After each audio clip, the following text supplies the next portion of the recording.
Salut les disciples. Comment va la boxe aujourd'hui?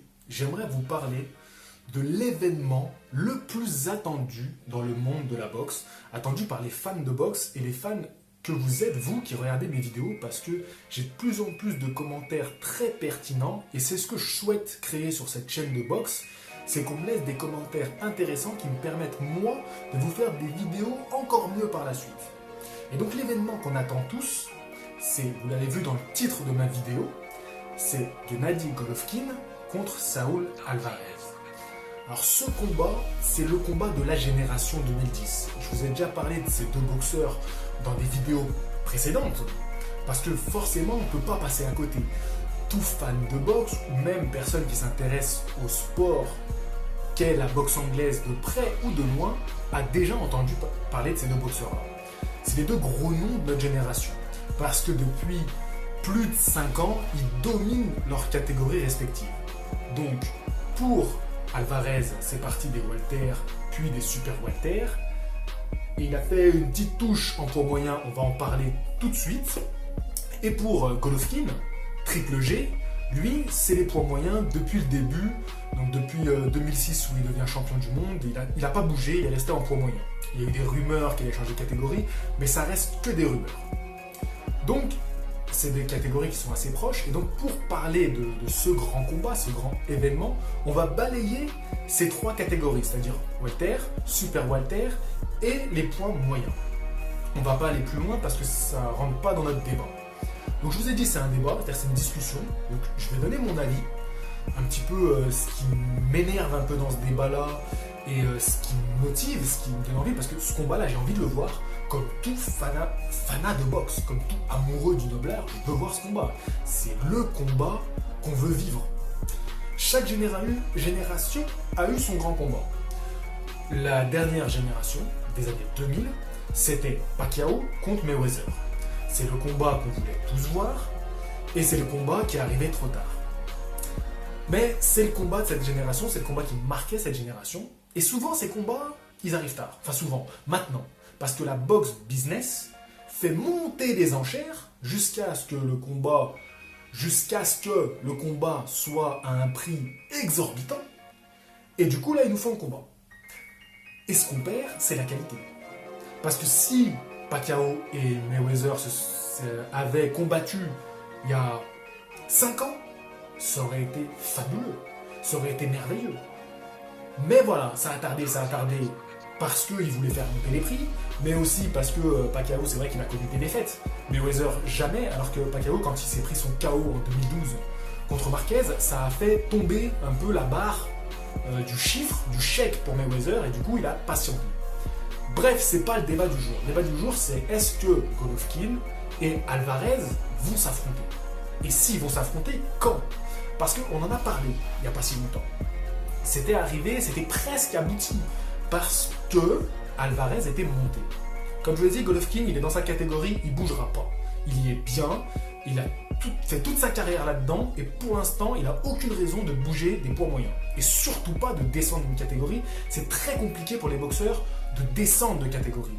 Plus ils avancent en âge, Golovkin, il a 34 piges. Donc il ne va pas aller s'amuser à faire des régimes pour descendre. Il va rester à ce poids-là. Et peut-être qu'après, en approchant de la quarantaine, il va grimper. Mais pour l'instant, il n'y a personne à aller voir là-haut. Dans sa catégorie, il y a assez de monde à rencontrer. Donc, Golovkin est à son poids, les poids moyens. Et Alvarez, lui, vous connaissez son parcours professionnel, je ne vais pas revenir dessus, j'en parle dans des vidéos précédentes, notamment dans ma vidéo pour son combat contre Khan. Donc lui, il a approché les poids moyens. Approché parce qu'il n'a jamais combattu en tant que vrai poids moyen. Et ça, c'est pénible. C'est vraiment, vraiment pénible. Bref, il a combattu Cotto. Et c'est à Cotto qu'il a pris la ceinture WBC. Parce que Cotto est allé la chercher. Cotto, c'est pas non plus un vrai poids moyen. Mais il allait chercher cette ceinture à Martinez. Donc sur ça, il n'y a rien à dire. Il est allé chercher la ceinture à un véritable poids moyen. Du coup, il a récupéré cette ceinture. Et à ce moment-là, la WBC, les fédérations, ont mis le poing sur la table, ils ont tapé du poing sur la table pour que Golovkin et Alvarez se rencontrent. Parce qu'ils ne voulaient pas que ça tarde encore, comme le Mayweather d'avant et d'autres exemples. Ils voulaient pas que ça tarde, que ça prenne des plombes et ils voulaient imposer leur truc. Mais Golden Boy Promotion, Oscar de la Hoya, parce que c'est lui qui est promoteur de Alvarez. Et Alvarez, c'est sa poule aux œufs d'or. Parce que Alvarez, dans la communauté mexicaine, il apporte un max de vues, de blé, de supporters. Ils remplissent Vegas. Si vous vous rappelez du combat contre Mayweather, c'était la folie l'ambiance. Les Mexicains ils étaient comme des dingues et ils continuent à le suivre, ils ne le lâcheront pas. Moi je ne vous cache pas que j'aime beaucoup Alvarez. C'est mon chouchou. Vous l'avez vu dans ma vidéo top 5. Moi, Alvarez, c'est un boxeur que j'apprécie beaucoup et donc que je soutiens énormément. Mais c'est vrai que ça me fait un peu flic que Golden Boy le surprotège. En même temps, c'est sa vache à lait. Donc, il la surprotège. Maintenant, ce combat qui devait avoir lieu, qu'est-ce qui s'est passé? Pourquoi on n'a pas eu ce combat à ce moment-là, au moment où Alvarez était officiellement un poids moyen? Ce qui s'est passé, c'est que Alvarez, dès qu'il a eu la ceinture, il l'a laissée vacante. Il s'est retiré. C'est-à-dire qu'il a gagné la ceinture, il a gagné le droit de la porter, et il l'a laissé tomber. Il s'est retiré. Et il a décidé de repartir dans la catégorie en dessous. Alvarez est encore très jeune. Il est bien plus jeune que Golovkin, ils ont quasiment 10 piges d'écart. Donc c'est important. Comme le disait bien Floyd Mayweather, Alvarez n'a pas besoin de triple G de Golovkin. Il peut très bien remplir des salles et se faire un max d'argent sans Golovkin. Golovkin, lui, a besoin d'un nom comme Alvarez. Parce que ce qu'on lui reproche, c'est d'avoir encore rencontré personne, aucun grand nom. Il domine depuis presque 10 ans. Et il a encore rencontré personne pour le faire entrer dans l'histoire.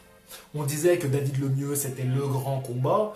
On nous l'a un peu survendu. David Lemieux est un très bon boxeur, mais pas au niveau de Golovkin. Il est loin du niveau de Golovkin. Donc Golovkin, il a besoin d'un grand combat. Il veut Alvarez, il le veut. Et il le prendra demain s'il faut. Parce que c'est le moment pour lui. C'est le moment de taper fort sur la table. De taper fort dans l'histoire de la boxe. Et pour Alvarez, il est plus intéressant d'attendre. Alors maintenant, moi j'ai envie de voir ce combat. Si on pouvait l'avoir cette année, ça aurait été merveilleux, ça aurait fait une super belle année de boxe. Mais je pense qu'il sera peut-être l'année prochaine, peut-être voire même l'année d'après. C'est chiant parce que à trop attendre, on va perdre en qualité. On savait que Mayweather contre Pacquiao, ça allait être naze.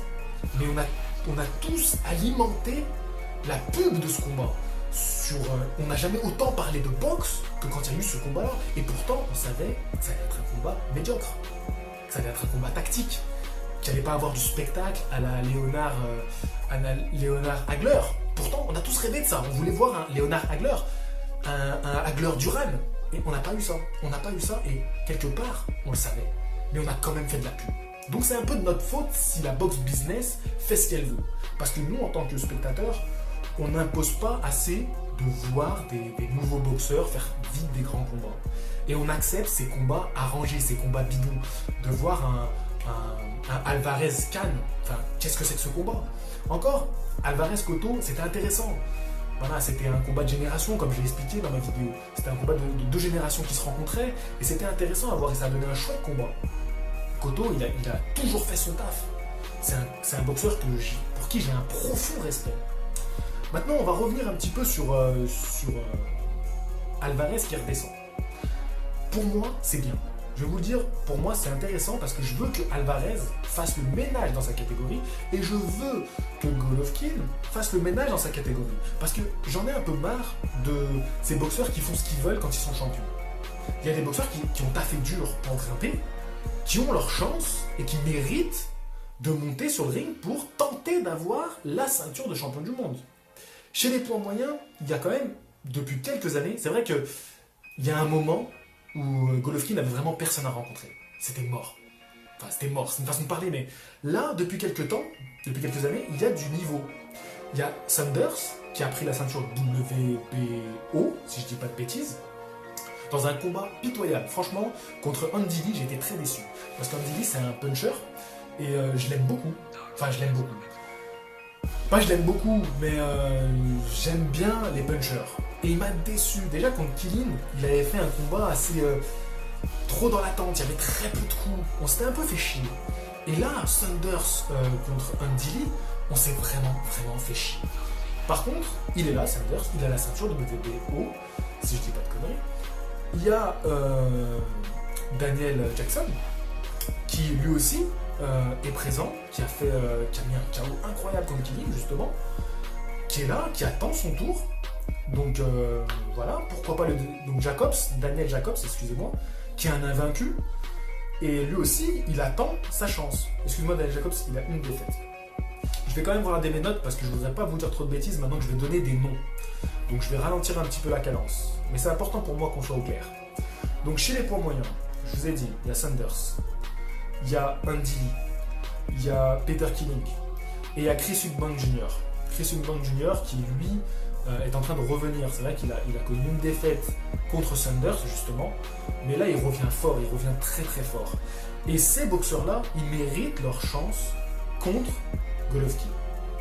Et ça serait plus intéressant que Golovkin fasse le ménage, les affronte et nous donne des vrais combats de poids moyen. Parce que là, il va rencontrer Kell Brook. Alors, c'est un combat qui est excitant parce que j'ai vu dans les commentaires, vous êtes plutôt intéressés. Mais c'est vrai que quand moi je l'ai annoncé, j'ai dit ah, il rencontre enfin un poids moyen. Mais connerie, il vient des welter.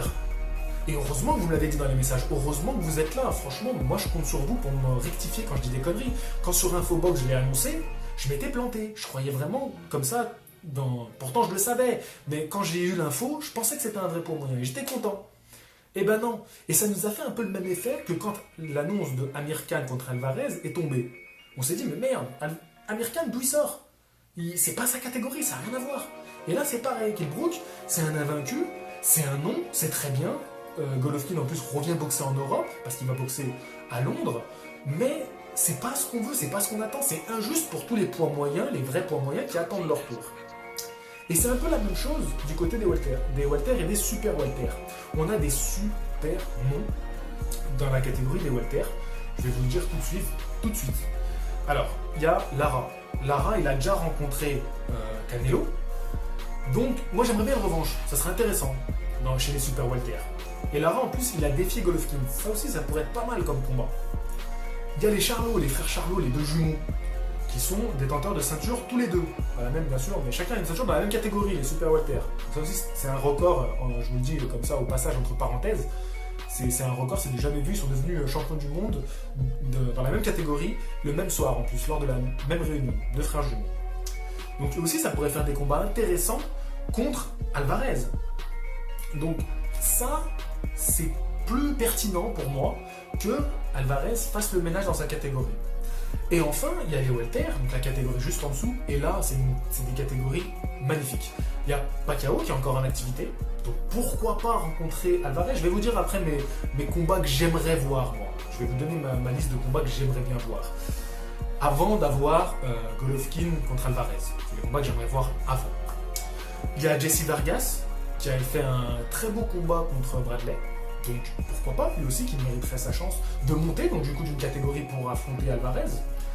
Casterman, bien évidemment, qui a fait un combat assez impressionnant, qui fait que des combats assez impressionnants. Il a vraiment un beau style et il donne du spectacle et il a le punch en plus, donc c'est un invaincu. Donc lui aussi, pourquoi pas le voir monter d'une catégorie pour affronter Alvarez. Ça serait vraiment génial, Casterman. J'aimerais voir ça. Sean Porter, Danny Garcia. Danny Garcia, mais qu'est-ce qu'il attend pour nous donner des bons combats, lui? Punaise, mais il est invaincu, il est champion du monde depuis je ne sais pas quand, et rien. Ça fait des années que sa carrière, elle est au point mort. On attend qu'il fasse quelque chose. Alors, monte une catégorie et affronte Alvarez. Punaise, ça serait bon, ça, sur le papier. Ça serait beau, ça serait une belle affiche. Ça serait super intéressant. Pour moi, même, ça serait plus pertinent que Golovkin Alvarez. Là, maintenant, en 2016, je préférerais voir Danny Garcia affronter un vrai nom de cette catégorie des super welter, qu'il monte d'une catégorie et qu'il affronte quelque chose de plus costaud. Peut-être Alvarez. Parce qu'Alvarez dit qu'il attend d'être prêt pour aller vraiment en poids moyen. Je pense qu'il attend de prendre un peu encore une maturité physique. Qu'il est encore bien, il peut faire le poids, donc il attend un peu. Donc voilà pourquoi, bon, et bien sûr, Timothy Bradley, et Errol Spence Jr., que vous m'avez beaucoup cité quand j'ai demandé vos boxeurs favoris. Donc lui aussi, ça serait intéressant qu'il monte d'une catégorie, même s'il y a du monde dans sa catégorie. Parce qu'avec ceux que je viens de citer, il pourrait très bien les affronter eux. mais pourquoi pas monter pour affronter Alvarez? Est-ce que c'est pas un peu risqué? Est-ce que c'est pas se brûler les ailes? Mais moi, je pense que un boxeur, c'est à saisir sa chance. Donc voilà tout ce qui fait que Alvarez, Golovkin, c'est pas urgent. C'est pas urgent. Il faut que ça se fasse prochainement. Pas qu'on attende comme pour Mayweather et Pacquiao. Pas attendre autant de temps et que les boxeurs soient limite des has-been et qu'on s'emmerde quand on va voulu les voir boxer. Mais par contre, il coûtera beaucoup plus cher à ce moment-là, le combat. Et oui, c'est comme ça, c'est la boxe business. Qu'est-ce que vous voulez que j'y fasse? Quand ils sont frais, ça coûtera moins cher, mais quand ils seront pourris, là, ça coûtera beaucoup d'argent. Je ne peux pas comprendre cette logique, mais voilà, c'est un peu de notre faute, voilà, parce qu'on paye pour voir ces combats. Donc, il y a du monde dans les catégories des super Walter et des Walter pour faire un combat contre Alvarez. Vous avez vu tous les noms que je vous ai cités. Donc dites-moi, vous, quel combat vous aimeriez voir pour Alvarez? Moi, je vais vous donner tout de suite. Je l'ai noté dans mon petit carnet. Donc, je vais tout de suite vous dire pour Alvarez ce que j'aimerais voir. Pour Canelo, j'aimerais bien le voir contre un des frères Charlo. Voilà, ça pourrait être intéressant. Ça pourrait me montrer si les Charlo, ils sont... si c'est pas des Charlo, justement. La petite blague pourrie, mais qui passe bien. Contre Lara. Franchement, une revanche contre Lara, ça serait super. Et le combat de rêve, ça serait contre Pacquiao. Parce que ça permettrait à Pacquiao de partir en beauté. C'est un combat un peu dangereux pour Pacquiao, je pense. Donc voilà, Alvarez-Pacquiao, pour moi, ça serait combat de rêve. Ce serait vraiment tip-top. Et s'il grimpe en catégorie, qu'il rencontre Kilin, ça serait un bon test. Andy Lee, ça pourrait être un bon test aussi. Donc pas des champions qui ont des ceintures, mais qui ont eu des ceintures, qui ont été champions du monde des poids moyens. Donc qu'il rencontre un vrai poids moyen. Ce qu'il n'a pas fait jusque maintenant. Il n'a pas rencontré de vrais poids moyens. Parce que Khan et Cotto, je suis désolé, c'est pas des vrais poids moyens. Donc qu'il rencontre un vrai poids moyen et qu'on voit ce que ça donne. Et le top, ce serait le mieux. Ça serait un vrai test. Parce que j'aimerais bien voir quelle stratégie il mettrait en place contre le mieux. Je vais vous parler de ça, parce que pour moi, c'est la grosse différence entre Golovkin et Alvarez. Et j'en parle 2 minutes. D'abord, je vous donne les combats que j'aimerais bien voir pour Golovkin. Pour Golovkin, j'aimerais voir Daniel Jacobs. Franchement, ça serait top. Je pense que lui, il peut être dangereux pour Golovkin. Vraiment. Parce qu'il m'a surpris quand il a tapé Kilin. Après, chaos premier round, ça peut arriver dans la boxe. Ça peut être un chaos surprise, mais je pense pas. Je pense que lui, c'est le danger pour Golovkin. Sanders ou Miguel Cotto, pourquoi pas, même si je pense que Cotto c'est un peu tard et différence de poids, ça risque d'être dangereux pour lui, mais ça serait un peu pareil que Pacquiao, le combat de rêve, le voir contre Cotto, ça serait vraiment sympa, ça ferait une affiche merveilleuse et je serais à fond pour Cotto, même si j'ai aucune chance qu'il gagne ce combat. Et bien sûr, Eubank Junior, on parlait que de lui récemment, qui allait affronter Golovkin. Et finalement, on a eu Kell Brook. Je pense que lui, il l'a bien senti. Il l'a senti profond, celle-là, le Kell Brook. Il s'est dit, mais je comprends pas. Le mec, il saute de 2 catégories pour affronter Golovkin. Alors que moi, je suis poids moyen. Je suis un vrai poids moyen. Je suis prêt. Donc, il a eu un peu mauvaise. Et beaucoup de fans de boxe l'ont eu mauvaise. Est-ce que Golovkin vient à Londres pour être connu à Londres et pour faire son prochain combat contre Chris Eubank Jr.? C'est possible. Mais bon, on ne sait pas. Donc voilà, je vous ai donné les noms que j'aimerais que Golovkin affronte. Et ça ferait des beaux combats, ça serait très très intéressant. J'aimerais vraiment, je vous l'ai dit tout à l'heure, que Danny Garcia monte de catégorie pour affronter Canelo. Mais bon, je vous ai déjà parlé des noms chez les Walter que j'aimerais voir monter. Mais le plus intéressant, ce serait Danny Garcia. Parce que Danny Garcia, c'est bon. Il nous a saoulés chez les Walter, il est là, il fait rien. Donc monte et affronte Canelo. Voilà. À un moment, prends ta décision et fais-le. Bon, j'y crois pas trop. Je pense pas qu'on aura tous les combats que je viens de citer. Si vous, il y a un combat qui vous fait rêver, dites-moi. Et maintenant, on va parler de Alvarez, Golovkin s'ils se rencontraient. Alors, beaucoup pensent que Alvarez a peur de Golovkin. Je crois pas.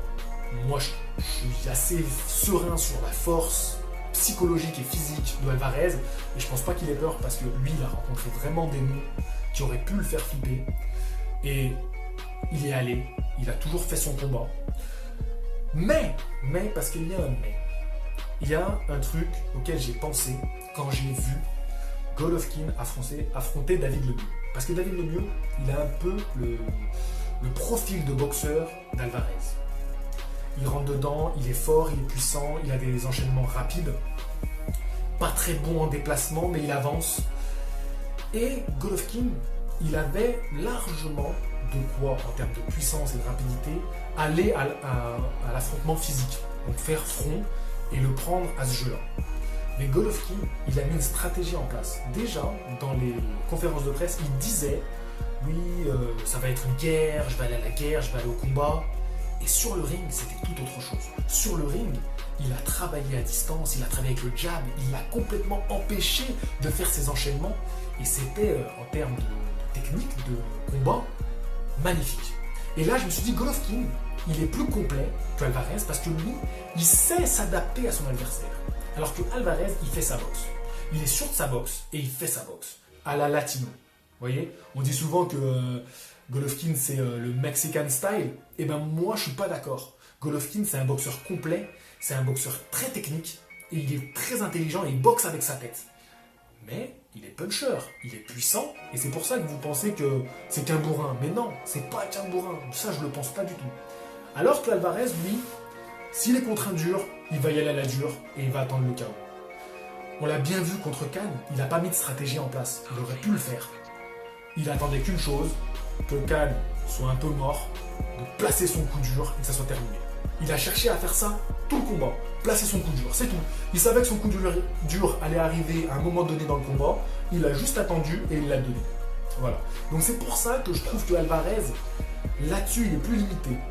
Alors est-ce que dans 12 ans, il sera plus complet techniquement et prêt à mettre une stratégie en place? Peut-être qu'il va travailler ça pendant 2 ans, qu'il va rencontrer des adversaires qui vont le faire travailler justement pour s'adapter au style de Golovkin et le surprendre. C'est possible, ça peut être une stratégie mise en place par sa team, mais je pense pas. Je pense que Alvarez, il a son style, il a sa façon de boxer, il a son caractère et il va boxer comme ça de toute façon. Alors que Golovkin va réfléchir à comment contrer Alvarez. Et c'est pour ça que je donne un avantage à Golovkin. Il aura l'avantage du poids, parce qu'il sera plus à l'aise dans sa catégorie. Sauf si ça tarde. Et qu'il va devoir. Et si ça tarde trop et qu'il doit faire beaucoup de régime pour rester en poids moyen, ça risque d'être un inconvénient. Mais actuellement, je pense que Golovkin a l'avantage, mais je reste pro Alvarez. Voilà, je vous le dis, je suis pro Canelo. Je pense pas qu'il a peur. Je pense qu'il veut le pognon et faire des combats là où il est à l'aise. Et là, pour l'instant, il est plus à l'aise en super welter, même si ça lui demande des régimes. Et il passera en poids moyen quand il le voudra. Ce qui serait intéressant, c'est qu'il fasse des combats contre des vrais poids moyens et que d'ici 1 an ou 2, il affronte Golovkin. Bon les gars, la vidéo a duré tellement longtemps que ça a coupé. Donc j'ai dû faire un petit vider mon appareil et revenir. Bon, je suis un peu dégoûté, je pensais pas parler si longtemps, donc je vais vous la mettre comme ça sur YouTube. Si vous êtes assez fou pour avoir écouté un fan de boxe parler pendant 25 minutes, je vous demande de mettre des commentaires, un maximum de commentaires. C'est important les gars qu'on parle boxe, parce que je ne veux pas être tout seul derrière mon écran à parler de ma passion, de mes envies. C'est bien, mais c'est pas intéressant. Ce qui est intéressant, c'est d'échanger. Sur Facebook, vous me mettez beaucoup de commentaires, mais s'il vous plaît, mettez-les sur YouTube, parce que sur YouTube, ça reste, alors que sur Facebook, ça va dans l'actualité de ma page. Bon, je recommence à parler, une vraie pipelette, quand je me mets à parler de boxe. Merci de m'avoir écouté. Si vous êtes resté jusqu'au bout, vous êtes des oufs. Je vous le dis, vous êtes des oufs. Mais en tout cas, merci. Et donnez-moi votre avis sur ce super fight qu'on attend tous. À bientôt pour la prochaine vidéo. Fighting!